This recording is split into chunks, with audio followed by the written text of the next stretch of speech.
Hey, what's up everybody? Wayne York here. Today we're going to go over how to get your scatpack deep into the tens in the quarter mile, naturally aspirated. So that's no boost, no nitrous.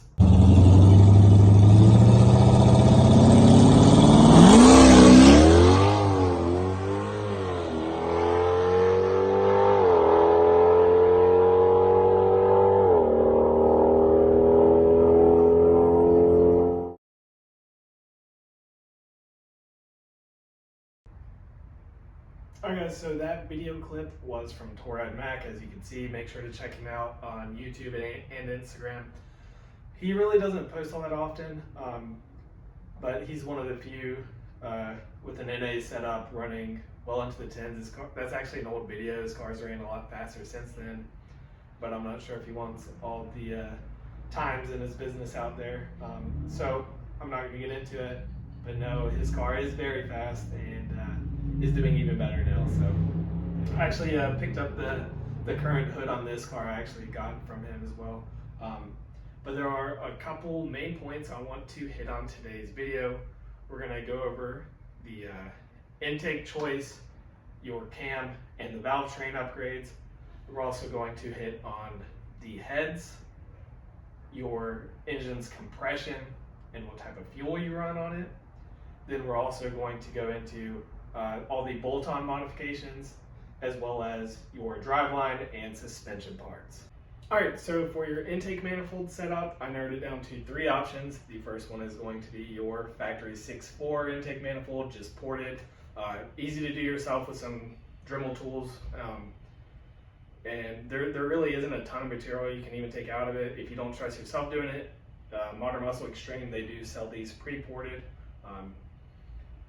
It has its limits around 67 to 6,900 RPM, somewhere in that area. So if you're wanting to turn up your car higher than that, the next selection would be the Holley high ram intake manifold. It makes good power and torque, anywhere from 7,000 to 7,600 or so. And then the third option would be the drag pack intake manifold. It's going to make all-out peak horsepower, 7,600 to 8,000 plus RPM. And with your NA setup, really the peak power is kind of directly related to your RPM. So the higher RPM you can get it to sustain, the faster your car is going to be. So with that being said, your intake manifold is also going to be the biggest contributing factor into your car's RPM range, where you make the most power at. I have the Holley high ram intake manifold in my car. I'm just going to show it real quick.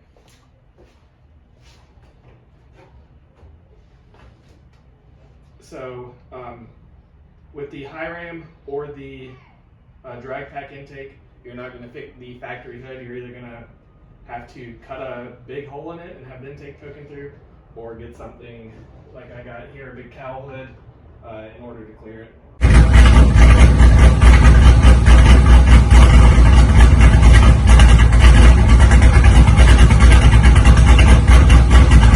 Alright guys, so the next biggest thing in this motor setup is going to be your camshaft selection.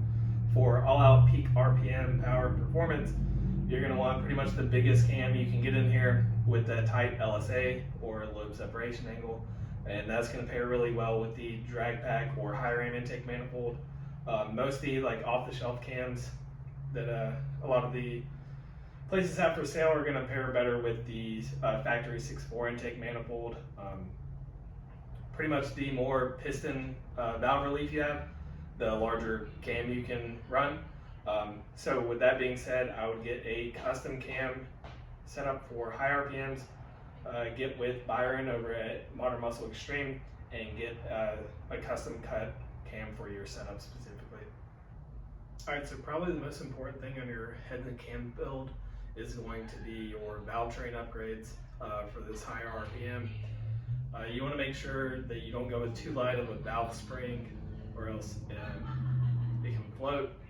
And it's usually better to go with a bit more seat pressure than the bare minimum, but you only go too excessive because it can slam the valve back into the seat and bounce. Alright guys, so another very important part of your valve train upgrade is going to be hardened push rods. But the thing is, you do not really want to go with just the off-the-shelf upgraded push rods that they sell with a lot of the cam kits. Most of these are really just a guesstimate based on the aftermarket cams that they're selling. So I would recommend measuring and getting a custom length push rod for your specific car. Basically, if you go too short of a push rod, you're not getting a full lift and there's power left on the table to be made. You go with too long of a push rod and you're losing compression. So a lot of people wouldn't necessarily think about this, but there's 10, 15 plus horsepower to be made just by having the correct length push rod for your car. And then also you'll notice you're no longer going to have like the Hemi tick or valvetrain noise on startups. Alright guys, so one other quick thing I did want to add in as another valvetrain upgrade would be short travel lifters are also recommended. Under the high RPM loads, it's going to act more like a solid lifter, so it's going to be a lot more stable, and you're going to need the custom length push rods if you're running these anyways. So I would personally go with the short travel lifters on your all-out NA setup. Alright guys, so the next thing I want to hit on this setup is going to be your oil pump. So for high RPMs, the oil demand is going to be pretty high, and although the stock oil pump is variable through the engine RPMs, it's important you want to make sure you have adequate oil pressure to reach all these tight tolerances. And performance-wise, basically, if you're not getting enough oil to the lifters, then the lifter is shorter, and you're not getting as much lift on the cam, which is hurting performance. If you still have VVT, you want to make sure you're keeping all of your valvetrain as stable as possible. So easy fix in my opinion, I would just go with the Hellcat oil pump for this setup. Alright guys, so the next thing I want to talk about in this setup is going to be your engine heads. So you don't really need ported Apache heads until you're taking your car well into these past 7,000 RPM range. The Apache heads are what come on your factory 6.4 cars. What people don't realize is whenever you port these and don't need it, it will actually make your intake runners longer, which will slow down air velocity, and it will also remove material out of your chamber, which will decrease compression. What's more important is air velocity and compression. So in order to make power from ported heads, I would recommend going with ported Eagle heads. These are what come on the 5.7 engines. So these have smaller chambers, which are going to increase your compression. And then whenever you open up the ports enough, it's not going to hurt your low RPM velocity, and you'll be able to make more power on this setup for your NA cars. Alright guys, so the next thing I want to talk about in this setup is going to be your engine's compression ratio. So there's a couple different ways you can do this. You can do dome pistons, smaller chamber heads, thinner head gasket. With that being said, if you do run a thinner head gasket, I'm going to go back to the push rod length. Your standard push rod length is not going to work with the thinner head gasket. So once again, make sure you measure those and get a custom setup for your car specifically. Alright, so first thing you could do with this setup would be stock bottom end with Eagle 5.7 heads. That's going to raise your compression ratio and put you around a 12:1. Next thing you could do would be the stock Apache heads, but with a dome piston setup. That's going to put you around 12.5:1 compression ratio. From there, you could do the dome pistons with the Eagle 5.7 heads. That's going to raise it about a full point, and you're going to be around a 13:1 compression ratio. You can take it even further. You can do the dome pistons, Eagle heads with a thinner head gasket, and puts you right around 14:1 compression ratio. With that setup, you're really going to need to strictly be on E85 for fuel. And with that being said, let's jump into the fuel. Alright guys, so on this setup, you're going to want to go with E85 like 100%. I know a lot of people say it's not worth it on an NA setup. That's BS, but let's say even if you don't gain any power from it, it's going to help keep your motor together. So that alone would be worth it to me. But with the added compression, you're really going to take advantage of going to E85 for fuel. You absolutely will make more power with this.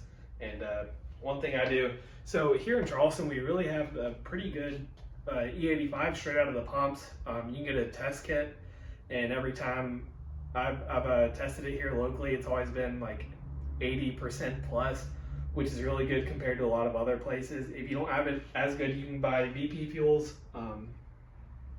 They have C or X85.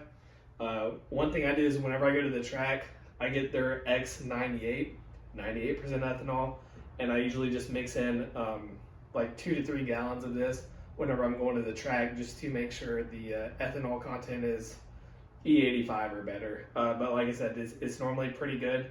So a little bit of this, just make sure it's at least 85%. Alright guys, so now that we've been through a lot of these major components, I wanted to get back to the basics with what a lot of you guys would probably start with, which are going to be the bolt-ons. So the first thing I would say that is necessary is going to be long tube headers. The 1 7/8 inch is really popular. I would go ahead and just go with the 2-inch long tube header setup. It's going to promote the higher RPM power range. And as you change cams and figure out your new setup, your car is going to be able to grow into this exhaust setup. So with that being said, depending on if this is still a street car and what is legal in your area, you may want to look into high flow cats, or if you can do it, catless mid pipes. Then the second key thing I want to hit is going to be your harmonic balancer. So a lot of people just care about the like 10 horsepower, whatever that they hear it'll free up, which it will. But the main reason why we would want to go to like the 15% ATI underdrive pulley would be for the higher RPM range. Your factory harmonic balancer is not going to be able to handle 7,000 plus RPMs, and it's going to fly apart on you. So upgrading to the like ATI underdrive pulley, it's going to be able to handle these higher RPMs, but it's also going to help reduce your engine vibrations and balance everything out. So that is going to help keep like your crank in check, which could warp and destroy your bearings and your motor essentially. So it is absolutely necessary with this setup. Other than that, with the aftermarket intake manifold and everything, you're obviously going to have to go to a upgraded throttle body.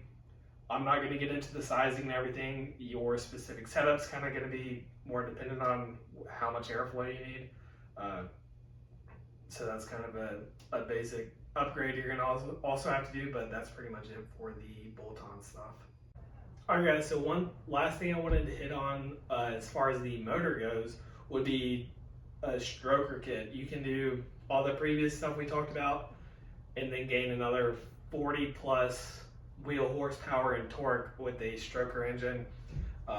There's a lot of companies out there that make stroker kits for the 6.4. You can go with like a high compression 426, 411. There's a lot of different combinations. They go all the way up to like a 454.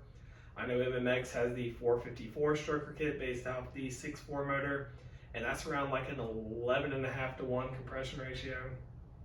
You can use some of the previous tips we talked about, get this to 13 plus compression ratio on E85, and I mean you're easily going to be making 600 plus horsepower to the wheels. You can be making more than stock Hellcat power naturally aspirated on E85. I know that's hard for a lot of people to believe, but it is absolutely doable. And you can probably hurt a lot of feelings, and people aren't going to expect it, but it is absolutely doable to make these cars a lot faster than people realize, and get even into the 9s in A. And then most of these stroker kits, the pistons are rated up to like a 250 horsepower of nitrous shot, I think. So I mean, with the nice nitrous shot added on top, you could honestly get into the 8-second range, quarter mile. I know this setup is about being NA, so we're not going to get too far into that, but high compression setup, nitrous likes that too. But anyways, let's move on to the next thing. Alright guys, so the next thing I want to talk about is going to be your converter. I'm not an expert on this. My car is a manual 6-speed that I am currently converting to an auto, so I'm still learning a lot about it. But you basically want a converter that's going to flash to your average torque that is going to support a constant acceleration through the 60-foot and not just flash to the peak torque. So this would be easiest to find probably on a dyno to see kind of where it needs to be. I know a lot of the HP70s tend to just go with like a 1320 stall converter. HP90s, a lot of the guys will go with a demon converter. But I would talk to your tuner and potentially engine builder and see what would be best for your setup. Alright guys, so the next thing I wanted to hit on was the Driveline. So the HP70 and Camshaft is honestly going to handle almost anything you can throw at it with your NA setup. But for one upgrade would be going to an aluminum Camshaft just for safety. It's also lighter, so less rotational mass, so power is going to get to your wheels quicker. And one thing though people do complain about sometimes with the aluminum Camshaft is vibrations. You can go with the carbon fiber Camshaft that will reduce vibration, but it's also almost twice the price. Alright guys, so the last thing I want to hit on for this overall setup is going to be your suspension. This isn't something I know a ton about, I'm still learning a lot, but I do know some of the first basics you're going to want to do is reduce weight on the front end of the car to help it lift and help transfer weight to the rear end of the car for maximum traction. You can start with this by lightweight wheels. So you can see here, I went with a skinny tire. I have 17 by 5-inch wheels in the car, but I have the factory 4-piston Brembos. If you have the 6-piston Brembos, you can only do like an 18-inch wheel. So an easy weight saving on the brake system would be, if you have the 6-piston Brembos, drop down to the 4-piston. I'm sure a lot of people would be willing to trade you and probably even pay you to trade setups. If you want to save even more weight, you can go to the Bayer setup or Willwood brake conversion, and then you can run down to a 15-inch wheel, save weight on the brakes, save weight on the wheel and tire setup, and take even more weight off this car. For more weight saving on the front end, you can remove your sway bar, that's free. You can also swap over to a aluminum radiator and the front crash bar and save a lot of weight there. As far as the rear end goes, you're going to want the AAD Performance rear end arms. You're definitely going to want their rear differential brace. That's going to help your 60-foot times big time and help keep the rear end together without breaking. You can do a 15-inch wheel conversion on the rear of the car. That's going to help you hook up a lot better.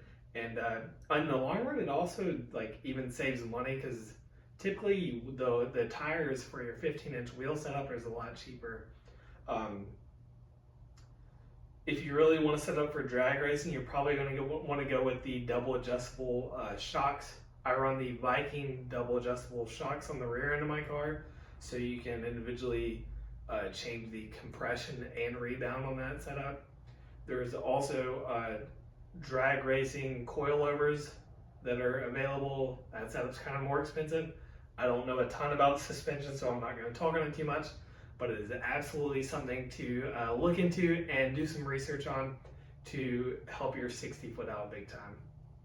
Alright everyone, so as you know, these are heavy cars, so you can easily save a little bit of more weight. Just remove the seats, remove the passenger seat, remove the rear seats. You can do a lightweight race battery and save an additional 200 to 300 pounds, race the car with less than half a tank of fuel in it, and you'll easily, you'll be down, like I said, 300 plus pounds. So I just wanted to say thank you to all the new subscribers. We're over 1,500 on the channel now, and I'm at 3,650 view hours. I think I have to get to 4,000 to be able to monetize the channel and be able to make money back on it. So thank you to all the new subscribers.